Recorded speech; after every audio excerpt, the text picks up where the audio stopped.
అందరికీ thank you అండి. ఈరోజు మనం సినిమా వాళ్ళ గురించి మాట్లాడుకుందాం. 2 సినిమాని చంపేసే వాళ్ళ గురించి మాట్లాడుకుందాం. 3 మన సినిమా గురించి మాట్లాడుకుందాం. ఓకేనా? ఓకే. కానీ తెలుగు సినిమా అనగానే ఎక్కడ ఏ ఈవెంట్ జరిగినా ఇలా వచ్చేసే ముందు తెలుగు ఆడియన్స్ అందరికీ కూడా థ్యాంక్ యూ సో మచ్ అండి.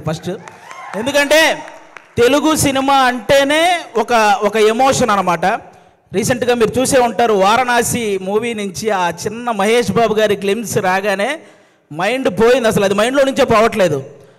అంటే ఈ దెబ్బతో అవతారు కూడా జై బాబు అనాల్సిందే, అలా ఉందన్నమాట. అది ఆల్మోస్ట్ అంటే తెలుగు సినిమా అనగానే గౌరవంగా నమస్కారం పెట్టేలా చేసింది నందమూరి తారక రామారావు గారు, అక్కినే నాగేశ్వరరావు గారు. అయితే తెలుగు సినిమా అనగానే గర్వంగా శాల్యూట్ కొట్టేలా చేసింది మెగాస్టార్ చిరంజీవి గారు. అయితే తెలుగు సినిమా అనగానే ప్రపంచంలో మనం ఏ మూలకు వెళ్ళినా నేను తెలుగునిరా అని ధైర్యంగా చెప్పుకునేలా చేసింది మాత్రం ఎస్ఎస్ రాజమౌళి గారండి.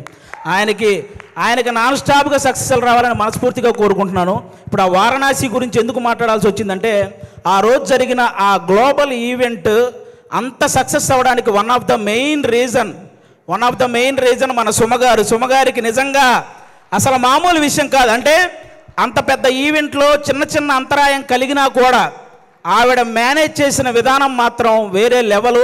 అందుకే సుమగారికి ఒక్కసారి గట్టిగా క్లాప్స్ కొట్టాలి ఆ విషయంలో మాత్రం. అదొక్కటే కాదు, ఈ ప్రేమ అంటే సినిమా కంటే ముందు మీకు అసలు సుమ అంటే ఏంటో చెప్తాను. మీకు అసలు జనరల్గా మీరు Sukumar universe, Lokesh Kanagaraj universe, Sujeeth universe ఇవన్నీ చూసుంటారు కదా. కానీ సుమ యూనివర్స్ అనేది వీటన్నిటికంటే పెద్దది. ఎందుకంటే ఒక డైరెక్టర్ తన ముందు సినిమాకి తర్వాత వచ్చే సినిమాకి మధ్య ఒక లింక్ ఉంటే దాన్ని యూనివర్స్ అంటారు కదా.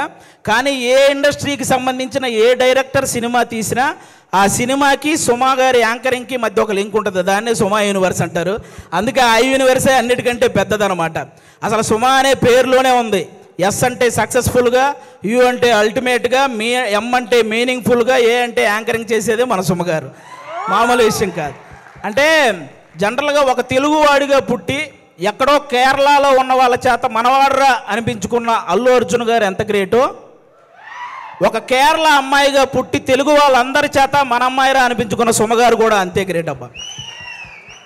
అంటే తను ఒక కూతురుగా వాళ్ళ అమ్మను బాగా చూసుకుంటూ, ఒక భార్యగా తన భర్తను బాగా చూసుకుంటూ, అలాగే ఒక తల్లిగా తన కొడుకు కూతుర్ని బాగా చూసుకుంటూ, ఒక యాంకర్గా ఇంతమందిని ఎంటర్టైన్ చేస్తూ బాగా చూసుకుంటుందంటే అది మామూలు విషయం కాదు. అందుకే ఆవిడకి నేను అంత పెద్ద ఫ్యాన్ అనమాట. నేను సుమగారికి, నేను సినిమాల్లో మీ అందరికీ తెలుసు పవన్ కళ్యాణ్ గారి ఫ్యాన్ అని, కానీ టీవీలో నాకు బాగా ఇష్టమైన యాంకర్ సుమగారు. నేను ఆవిడకి ఫ్యాన్, నేను అందుకు ఫ్యాన్ అనమాట.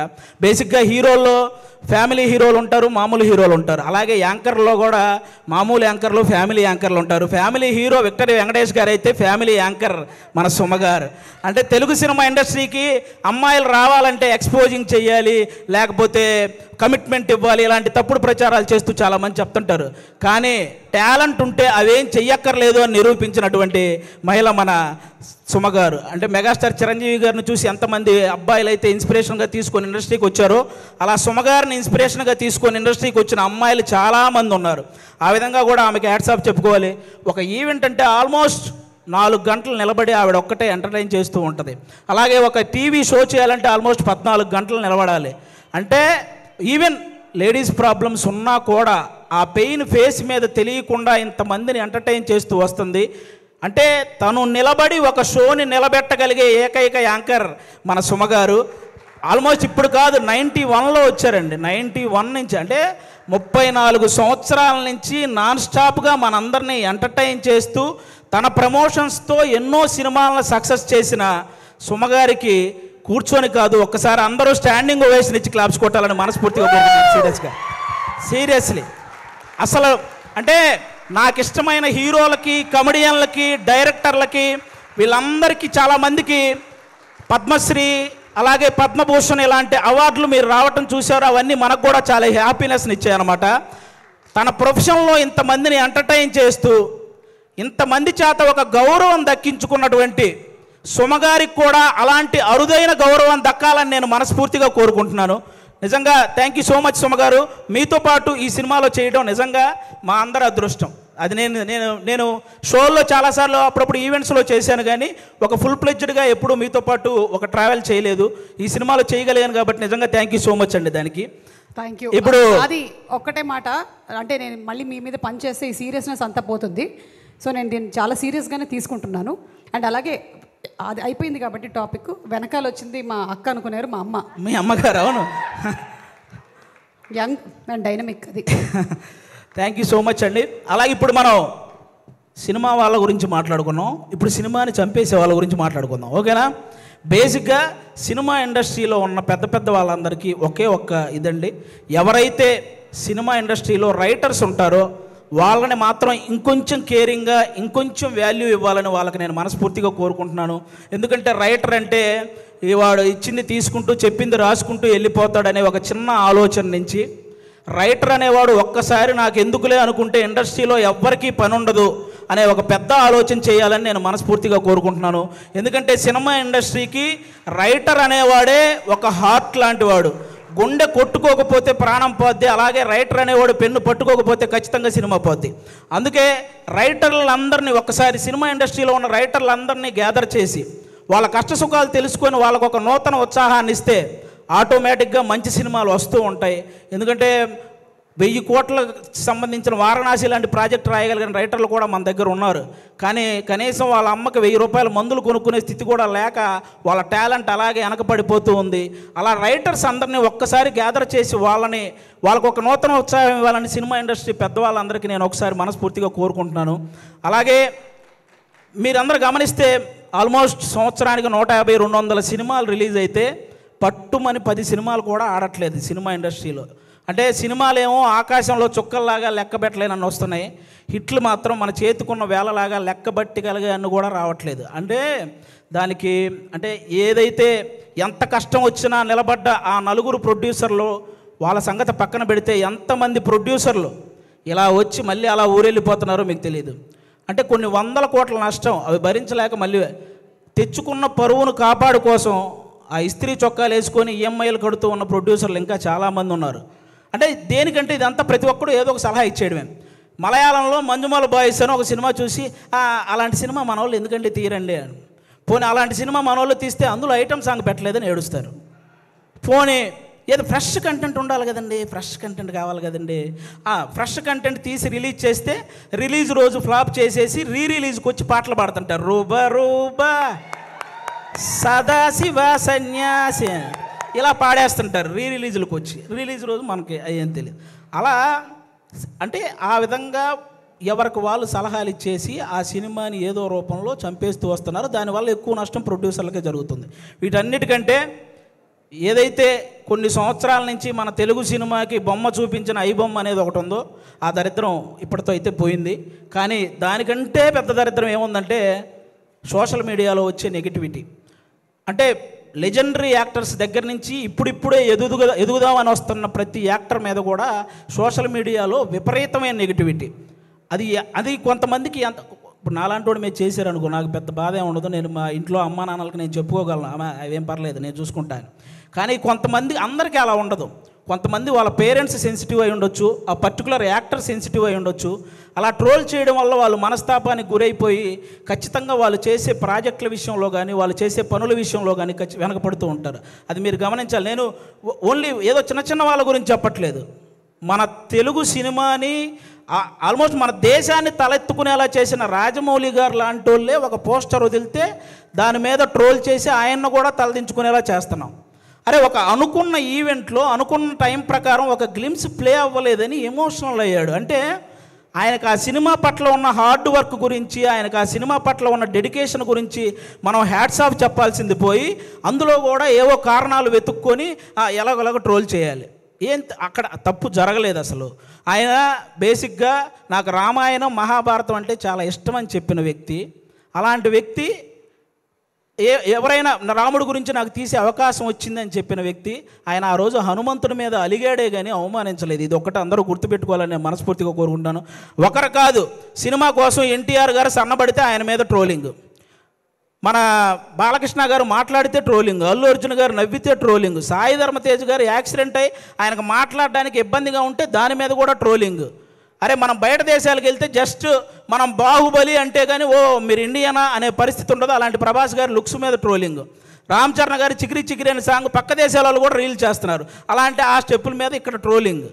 ఒకరు కాదు, విజయ్ దేవరకొండ గారి మీద మన ఇండస్ట్రీ వాళ్ళే ట్రోలింగ్.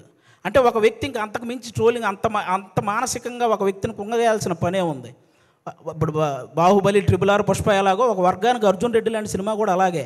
అతనికి బౌన్స్ బ్యాక్ అయ్యే టైం కూడా ఇవ్వకుండా అతని మీద అంత ట్రోల్ చేస్తూ ఉంటే అతను ఎంత ఇబ్బంది పడతాడో ఆలోచించాలి. ఒక శ్రీలీల అని ఒక తెలుగు అమ్మాయి ఇక్కడి నుంచి బాలీవుడ్, తమిళనాడు ఇలా వెళ్ళి అన్ని ఇండస్ట్రీల్లో వర్క్ చేస్తుంటే ఆ అమ్మాయి డ్యాన్స్ చేస్తుంది కానీ యాక్టింగ్ పెద్ద.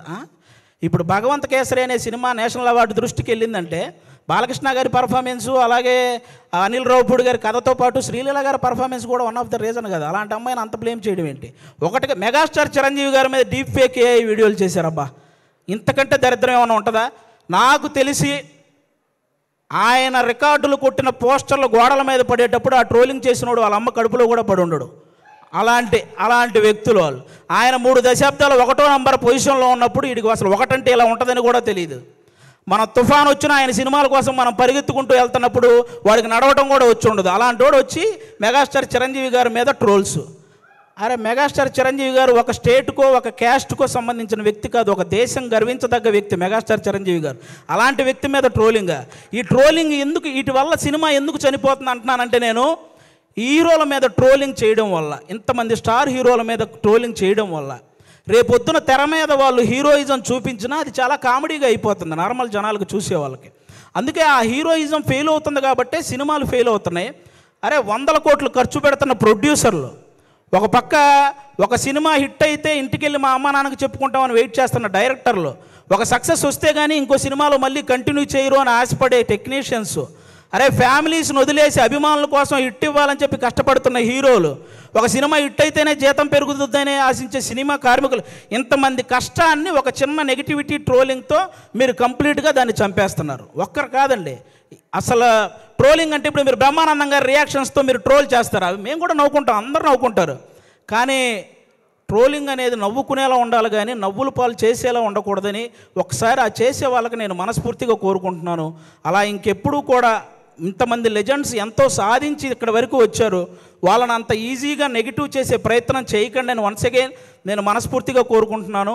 అలాగే ఇప్పుడు వాళ్ళకి చెప్పేశాను కాబట్టి చాలు. అలాగే కొంతమంది ఇంకా రివ్యూవర్స్ ఉన్నారు, వాళ్ళకు కూడా కొంచెం చూసుకొని చెయ్యాలని వాళ్ళకి మనస్ఫూర్తిగా కోరుకుంటున్నాను. చాలామంది మంచి రివ్యూవర్స్ ఉన్నారు, సినిమా గురించి చాలా బాగా చెప్తారు, సినిమా గురించి బాగా చెప్పి ఈ సినిమా నచ్చితే మంచి హైప్ ఇస్తారు, నచ్చకపోతే ఇందులో ఈ నచ్చిన విషయాల కోసం మీరు వెళ్ళొచ్చు అని చెప్తారు. అలా చెప్తే చాలా బాగుంటుంది. అంతేగాని సినిమా మీద వెటకారం చేస్తూ రివ్యూలు ఇస్తుంటారు. వాళ్ళకి అర్థం కాని విషయం ఏంటంటే ప్రొడ్యూసర్లు ఎంత నష్టపోతున్నారో ఒకసారి ఆలోచించాలని మనస్ఫూర్తిగా కోరుకుంటున్నాను.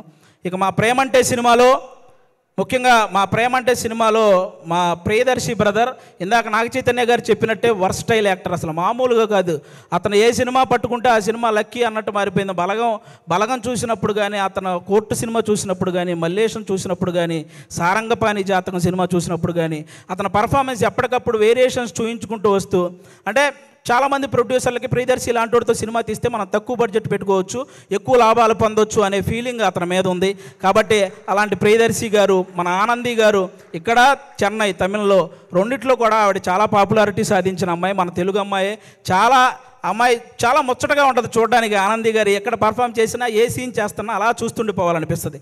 మన ఆనందిని, ప్రియదర్శిని హీరోయిన్లు అనడం కంటే కూడా వాళ్ళిద్దరిని పర్ఫార్మర్లు అనడం అనేది చాలా, నాకు అది చాలా బాగుంటుంది అనిపిస్తుంది. ఎందుకంటే అంత బాగా పర్ఫామ్ చేస్తారు. వాళ్ళిద్దరికీ కూడా థ్యాంక్ యూ సో మచ్. మా నవనీత్ బ్రదర్ డెబ్యూ డైరెక్టర్, మీరందరూ ఆ నవనీత్ బ్రదర్ని ఎంకరేజ్ చేయాలి. ఒక డెబ్యూ డైరెక్టర్కి ఎన్నో కళలు ఉంటాయి, ఆ కళల్ని మీరు సాకారం చేయాలని ప్రేక్షకులందరినీ మనస్ఫూర్తిగా కోరుకుంటున్నాను.